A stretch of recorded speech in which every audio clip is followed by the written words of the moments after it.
A high-speed train travels a distance of 487 kilometres in 3 hours. It's time for that distance, speed, time, triangle again.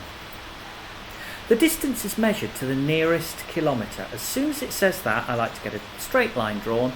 If it's 487, then it's not 486, it's not 488, so the lower bound, 486.5, and the upper bound, 487.5. Those are my distances. The time is measured correct to the nearest minute. That's a bit awkward because this says 3 hours.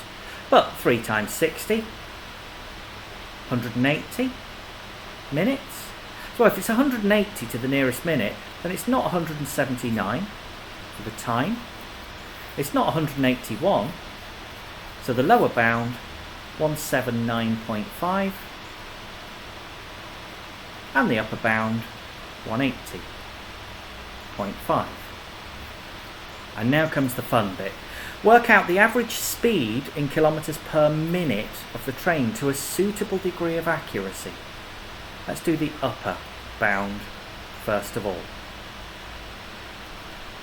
The upper bound, we'll choose the biggest possible over the smallest.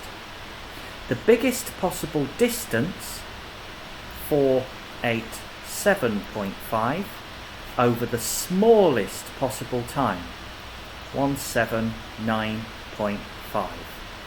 We'll pop that in the calculator.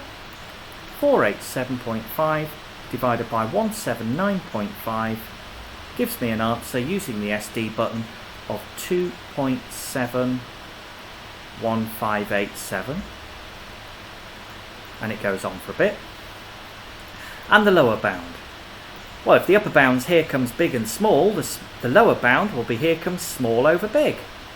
We'll choose the smallest possible distance, 486.5, and we'll put it over the biggest possible time, 180.5. Again, using the calculator, 486.5 divided by 180.5 gives me an answer of 2.69529. Give my answer to an appropriate, suitable degree of accuracy. Well, they both round to 3, to the nearest whole number.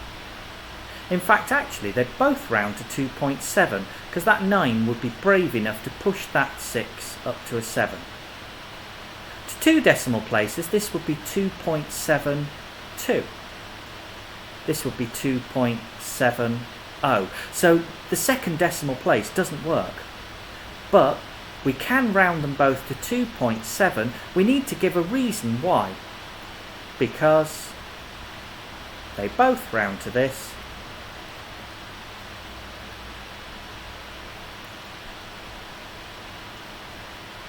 And no further.